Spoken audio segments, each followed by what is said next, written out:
একমাত্র সন্তান আজকে গৃহে উপস্থিত হয়েছে।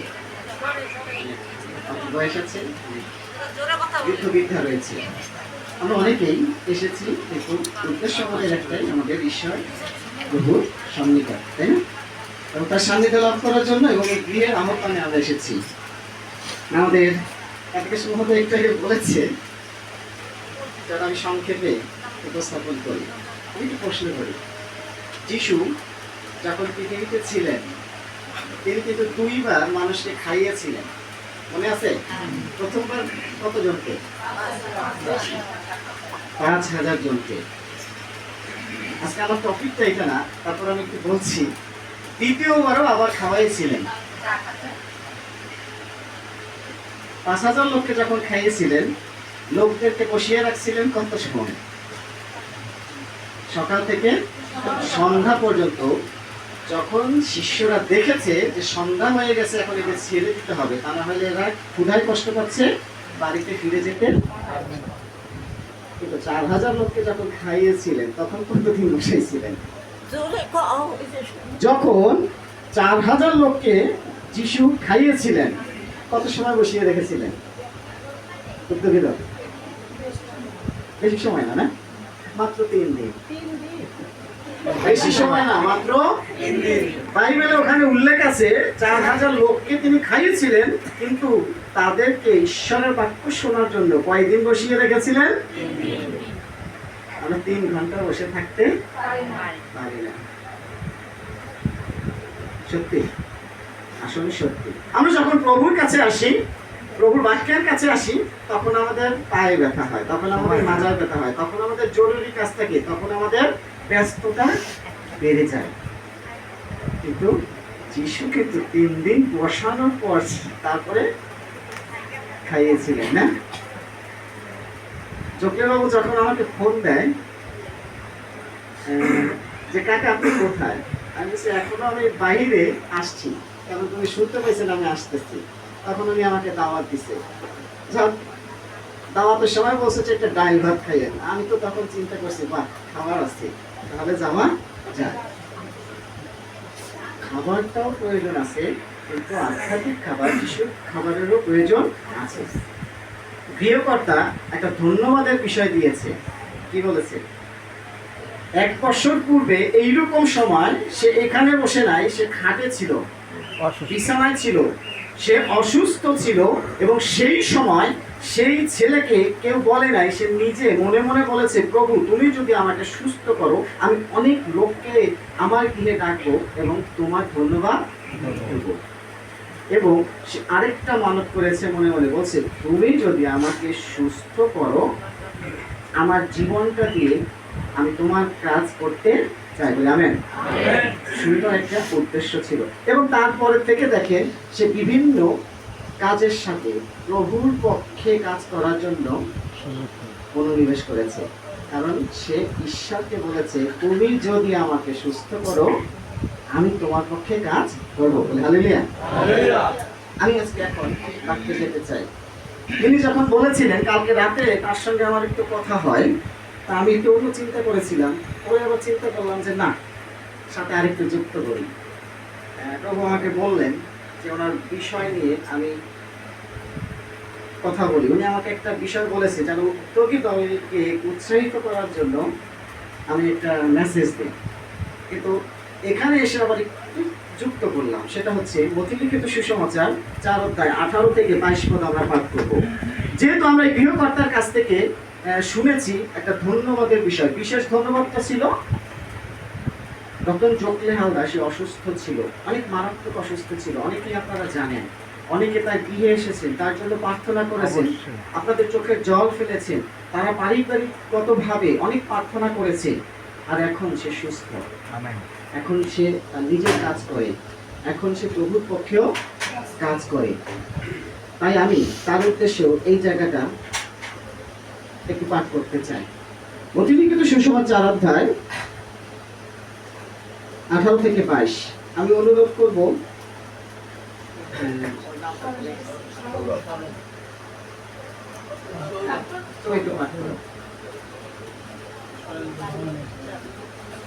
আবারও বলছি, মথিলিখিত সুসমাচার 4 অধ্যায় 18 থেকে 22 পদে।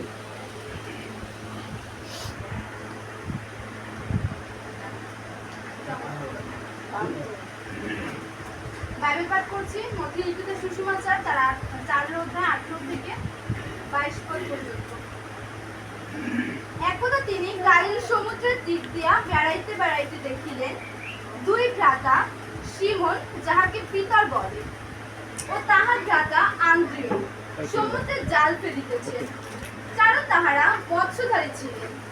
তিনি তাহাদিগকে কহিলেন, আমার পশ্চাৎ আইসো, আমি তোমাদিগকে মনুষ্যধারী করিব। আর তখনই তাহারা জাল পরিত্যাগ করিয়া তাহার পশ্চাৎগামী হইল। পরে তিনি তথা হইতে অগ্রে গিয়ে দেখিলেন, আর দুই ভ্রাতা শিবতিয়ার পুত্র যাকব ও তাহার ভ্রাতা যোহন আপনাদের পিতা শিবতিয়ার সহিত নৌকায় জাল সরিতেছে। তিনি তাহাদিগকে ডাকিলেন, আর তখনই তাহারা নৌকা ও আপনাদের পিতাকে পরিত্যাগ করিয়া তাহার পশ্চাৎগামী হইল।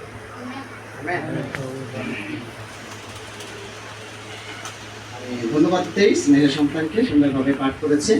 আসুন আমরা একটু ঈশ্বরের কাছে সমর্পিত হই এই বাক্যের জন্য, যেন আমাদের হৃদয়ে পবিত্র আত্মার কথা বলে এখানে কি আমাদের জন্য রেখেছে। আমরা একটু নীরব হই, চক্ষু বন্ধ করি। স্বর্গের মহান ঈশ্বর, তোমার ধন্যবাদ করি, তুমি সুন্দর সুযোগ দিয়েছ। ধন্যবাদ দিতে চাই আমাদের কার্তিকাস মহোদয়কে, সে আমাকে বাক্য বলার জন্য মনোনীত করেছে। ধন্যবাদ দিতে চাই গৃহকর্তাকে, ধন্যবাদ দিতে চাই উপস্থিত প্রত্যেককে যারা আজকে তোমার বাক্যের জন্য আহত। তুমি আমাদেরকে তোমার বাক্য বুঝতে সাহায্য করো, তুমি আমাদের হৃদয়ে কথা বলো, বাইরের চিন্তা তুমি দূর করো, যেন তোমার পবিত্রতার মধ্য দিয়ে এই বাক্যের নিগুড়ত্ব আমরা বুঝতে পারি, সেইভাবে নিজেদেরকে পরিচালিত করতে পারি। আর কিবা তোমার পবিত্রতার কাছে আমরা সমর্পিত হই। তুমি আমার মুখের জড়তা তুমি দূর করে দাও, যেন আমি আমার বাক্য না তোমার বাক্য পবিত্রতার মধ্য দিয়ে বিভাজন করতে পারি। সঙ্গে থাকো, যিশু তোমার নামে চাই। এই যে অংশটা, এটা ছিল আমার মূল। আমি এইখান থেকেই উদ্যোগী দলের উদ্দেশ্যে কিছু বলবো, কিন্তু তার আগে আমি ধন্যবাদের বিষয় একটি জায়গায় দেখতে চাই, আর সেটা ছিল লোক লিখিত সুসমাচার। লোক লিখিত সুসমাচার 17 অধ্যায় 19 পদে আমি এই জায়গাটা নিজে একটু পাঠ করতে চাই।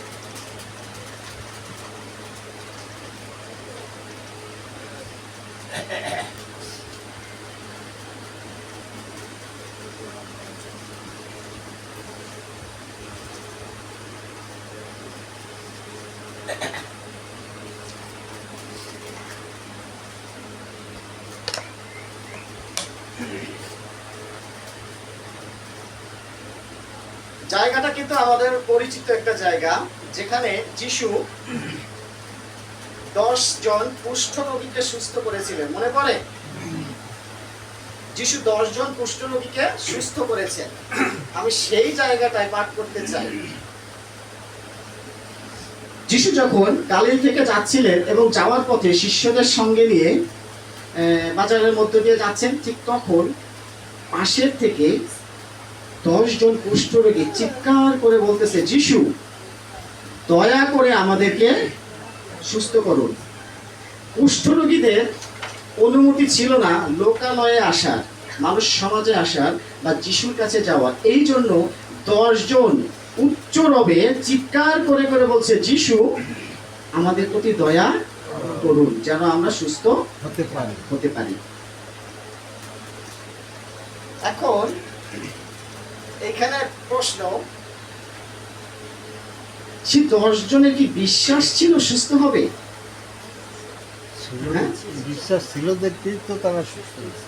বিশ্বাস ছিল দেখেই তারা চিৎকার করেছে যে তিনি যদি আমাদের আওয়াজ শোনেন, আমাদের কথা শোনেন, তাহলে একমাত্র তিনি আমাদের সুস্থ করতে পারেন। ঠিক তাই 19 পদে এখানে আমি যে জায়গাটা পাঠ করতে চাই সেখানে আছে, পরে তিনি তাহাকে বলিলেন, উঠিয়া চলিয়ে যাও, তোমার বিশ্বাস তোমাকে সুস্থ করিয়েছিল। আমেন। কি বলছে? তুমি উঠিয়া যাও, তোমার বিশ্বাস তোমাকে এখন এইটা আমি পাঠ করেছি একেবারে শেষে 19 পদে, কিন্তু তার আগে যদি 11 অধ্যায় থেকে দেখি, এই 11 পদ থেকে সেখানে বলা রয়েছে 10 জন কুষ্ঠরোগীর স্টোরি না। তিনি যাচ্ছেন, তারা চিল্লাইয়া বলছে, প্রভু দয়া করুন। যিশু তাদের কাছে গেলেন এবং জিজ্ঞেস করলেন, তোমরা সুস্থ হইতে চাও? তারা বলেছে কি, হ্যাঁ আমরা সুস্থ হইতে চাই। আর তখন যিশু তাদের আদেশ করলেন, ঠিক আছে তোমরা যাজকের কাছে যাইতে বলছেন কেন? যাজক মানে পালক বা পুরোহিত বলছে, তোমরা যাজকের কাছে যাও, তোমাদেরকে দেখাও। কারণ ওই সময় নিয়ম ছিল, যারা কুষ্ঠরোগ, চর্মরোগ, অসুচিতে ভুগে, তাদের একমাত্র পরীক্ষা করে দেখে যদি সূচি করে যাজক, তখন সে সুস্থ। এই জন্য যিশু বলছে, তোমরা যাজককে গিয়ে। আর এই জায়গাটা যে আমি পাঠ করেছি, পরে তিনি তাহাকে বলেন, উঠিয়া চলিয়া যাও, তোমার বিশ্বাস তোমাকে সুস্থ করিল। শেষে আমি এখানে আজকে গৃহকর্তাকে বলতে চাই, শুধু গৃহকর্তা না, প্রত্যেককে বলতে চাই, যখন আমরা অসুস্থ হই তখন আমরা প্রার্থনা করি, তখন আমরা লোকদের আহ্বান করি, আমরা প্রত্যেকে যিশুর নামে সুস্থ। কিন্তু এইখানে আমি দেখি, এই যে কুষ্ঠরোগী একজন মাত্র, এই লোককে যিশু 2 বার সুস্থ করেছে। কয়বার? এখন বলতে পারেন কিভাবে? এখানে যখন প্রথমে 10 জনকে তিনি বলছে, তারা চিল্লাইয়া বলছে, আমার প্রতি দয়া করুন। যিশু 10 জনের প্রতি কিন্তু দয়া, 10 জনকেই বলেছে তোমরা যাজকের কাছে যাও। 10 জনকেই তিনি সুস্থ।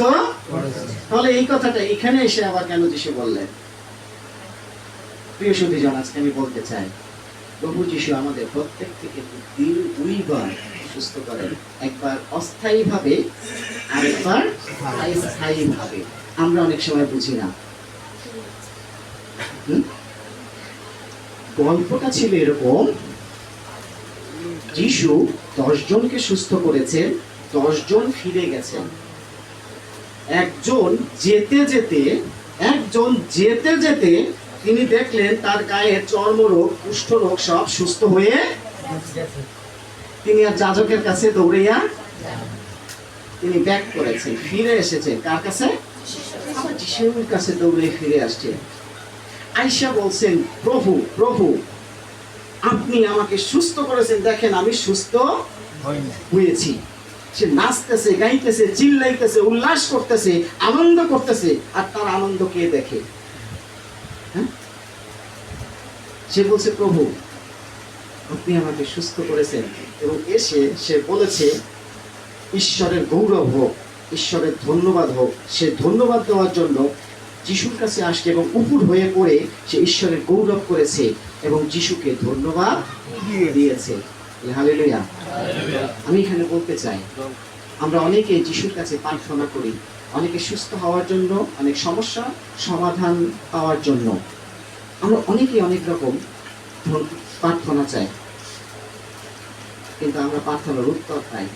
উত্তরের পরিবর্তে আজকে আমি আপনাদেরকে বলতে চাই, এই যে কুষ্ঠরোগীটা শেষে দৌড়ে আসছিলেন, তাকে তখন দেখে যিশু একটা কথা বলছে, আমি তো 10 জনকে বলেছিলাম যাজকের কাছে যাও, 10 জনকেই তো আমি সুস্থ করেছি, বাকি 9 জন তারা কি সুস্থ হয় নাই? আসলে কি? এবং যিশু বললেন, হে শিষ্যরা দেখো, যে ব্যক্তি আমার কাছে ফিরে এসেছে এ কিন্তু যিহুদি নয়, এ হচ্ছে সমরিয়া, মানে আলাদা একজন। যে আমার কাছে ফিরে এসেছে সে যিহুদি নয়, সে সমরিয়া। আর তার পরিপ্রেক্ষিতে যিশু শেষে এই কথাটা আবারও বললেন, কি বললেন? উঠিয়া চলিয়া তোমার বিশ্বাস তোমাকে সুস্থ করে। আমেন। এই কারণে আমি বললাম, যিশু কিন্তু দ্বিতীয়বার তাকে সুস্থ। প্রথমবার বলছে চলিয়া যাও, সে সুস্থ হয়েছে। দ্বিতীয়বার যখন সে ফিরে এসেছে, যিশুর কাছে সমর্পিত হয়েছে, যিশুকে ধন্যবাদ দিয়েছে, শেষে তিনি ফাইনালি বললেন, তোমার বিশ্বাস তোমাকে সুস্থ করে। প্রিয় সুধীজন, আজকে আমরা একটু চিন্তা করি, আমরা অনেক সময় প্রার্থনা চাই, ধন্যবাদের বিষয়ে আয়োজন করি। এই কুষ্ঠরোগ সে যাজকের কাছে গিয়েছিল, তৎক্ষণাৎ সে চলে আসছে। আমাদের জীবনে অনেক ধন্যবাদ আমরা ঈশ্বরের কাছ থেকে পেয়ে থাকি। আমাদের একটু তড়িৎ মানে তাড়াতাড়ি যিশুকে ধন্যবাদ দেওয়ার ব্যবস্থা করা উচিত বলে। আমেন। আমি শুধু এই গৃহকর্তাকে না, প্রত্যেকের জন্য এই মেসেজ দিতে চাই। আসলে প্রভুর আশীর্বাদ, অযাচিত আশীর্বাদ আমরা সর্বদাই পেয়ে থাকি। অনেক সময় অবহেলায়, না বুঝে, ইচ্ছাকৃতভাবে আমরা প্রভুর ধন্যবাদ করি না। তার ফলে কিন্তু আমরা পার্মানেন্টলি মানে ফাইনালি আমরা আশীর্বাদও অনেক সময় সুস্থ হয়ে আবার অসুস্থ হয়ে পড়ি। বাইবেলে কিন্তু লেখা নাই, কিন্তু এখানে বোঝা যায় যিশু একটা কথা বলেছেন, আমি কি 10 জনকে সুস্থ করি নাই? তিনি সুস্থ করেন, কিন্তু সে সমরীয় ব্যক্তিকে তিনি শেষবারের মতো বলছে, উঠিয়া চলিয়া যাও, তোমার বিশ্বাস তোমাকে সুস্থ।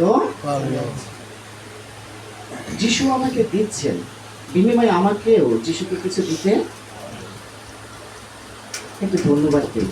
আবার যিশুর কাছে আসি, কৃতজ্ঞতা থাকি, দেখবেন যিশু তখন আপনাকে ফাইনালি পুরোপুরি ভাবে আশীর্বাদ করে। আমি আজকে এই গৃহের জন্য ধন্যবাদের বিষয়ে এই মেসেজটা দিতে চেয়েছি, কিন্তু তার আগে আমি যে জায়গাটা পাঠ করেছি আমি এখন সেই জায়গাটা ফিরে যেতে চাই। আমি প্রথমেই কিন্তু বলেছি যিশু খাইয়েছিলেন, আমাদের খাবার রেডি আছে, কিন্তু যিশু 3 দিন পর খাওয়াইছিলেন। আমি 3 দিনও না, 3 ঘন্টাও না, আমি একটু সময় বেশি নিতে চাই, এটা আমাদের জন্য। এখন আমি উদ্যোগী দলের বিষয়ে কথাটা বলবো, যে জায়গাটা এখানে বড় হয়েছিল, সুন্দর একটি জায়গা। যিশু কাজ করেছিলেন কাদেরকে নিয়ে? এখানে শিষ্যদের কথা বলা আছে, তাই না? প্রথমে কাকে দেখেছেন? পিতর এবং তার ভাইকে, তাই না? 2 ভাই মাছ ধরতে ছিল, মাছ ধরার সময় গিয়েছে, তাদেরকে বললে তোমরা রাখো, আমার পিছে চলে। এটা আমরা সবাই জানি, পুরাতন ঘটনা। আমার নতুন ভাবে কি বলবো, আমি বলতে চাই উদ্যোগী দলকে। কালকে যখন আমি জকলেবাবুর সঙ্গে কথা বলছিলাম রাতে একটু, তখন বলছে কাকা তাহলে এই বিষয়টা নিয়ে একটু আমার উদ্যোগী দলকে বলেন। আমি সেই জন্য আসছি। যিশু তার কাজের জন্য 12 জনকে মনোনীত করেছিলেন। আজকে এই ফুলবাড়ি গেটে যিশু অনেক আত্মাকে অনুতপ্ত করেছে, অনেক আত্মার হৃদয়ে বলেছে তোমরা আসো। আর তারা উদ্যোগী দলের করুণায়, তার উদ্যোগী দলের জন্যই তারা এখানে একত্রিত হয়। আজকে আমি খুব আনন্দিত, প্রত্যেকবার যখন আমি অনলাইন দেখি কারো না কারো ভিডিও দেখা যায়, তারা সভা পরিচালনা করছে কোনো বাড়িতে। এখন আমি তাদের জন্য বলতে চাই, যিশু 12 জনকে ডেকেছেন, 12 জনকে মনোনীত করেছেন। যিশুর সঙ্গে তারা থেকেছে, যিশুর সঙ্গে তারা খেয়েছে, যিশুর সঙ্গে তারা দুঃখ ভোগ করেছে, যিশুর সাথে তারা আনন্দ ভোগ করেছে, সর্বদাই কিন্তু তারা ছিল। কত সময়? যিশু মরার আগ পর্যন্ত ছিল। আমি শুধু এই উদ্যোগী দলের প্রত্যেককে বলতে চাই না, আমাদেরকেও আমরা বলতে চাই। আমরা অনেক সময় যিশুটাকে সাড়া দেই, যিশুর কাছে আসি, আবার কিন্তু ফিরে যাই। যিশুর প্রধান শিষ্য পিতর কি করেছিলেন? গেল, তারপরে কি করেছেন?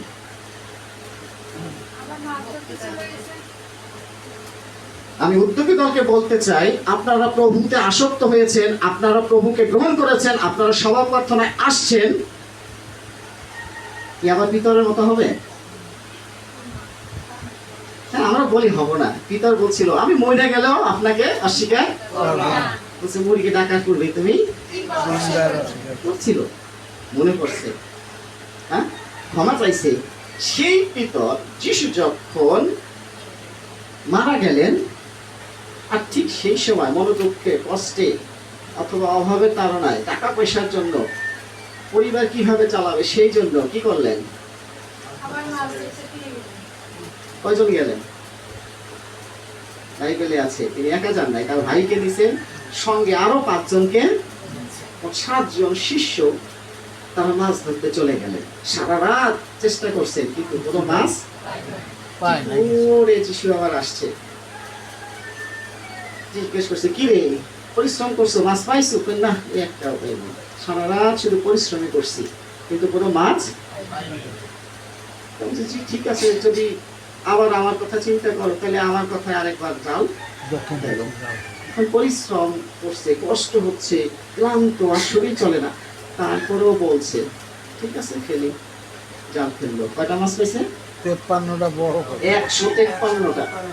100টা তো বড় মানে বেশি জাল পায়। ছিঁড়ে যাচ্ছিল, 153টা বড় মাছ জালে উঠছে, তারা পাইছে। সকলে মনে মনে বলতেছে এ তো যিশু, এ তো প্রভু, কিন্তু কেউ স্বীকার করতেছে না।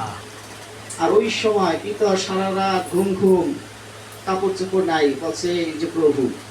আর তখন সে সমুদ্রে আবার লাফ দিয়া।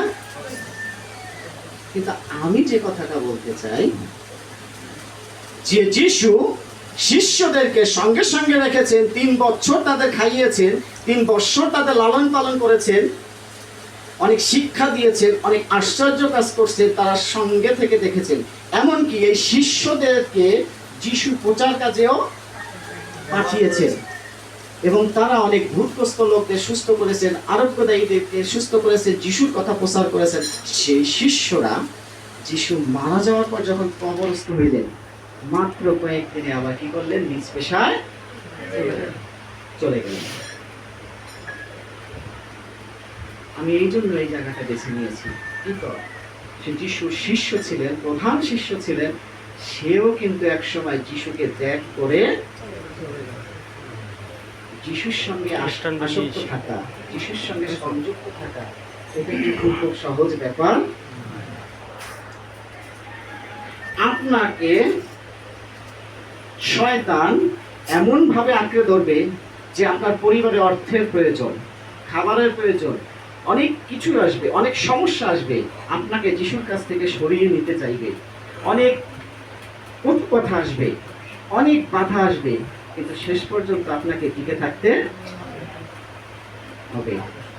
আমি এই জায়গাটা আজকে আপনাদের জন্য তুলে ধরতে চাই যে আসুন আমরা প্রভুতে টিকে থাকি, আমরা প্রভুর সঙ্গে লেগে থাকি, শুধু 1 দিন 2 দিনের জন্য নয়।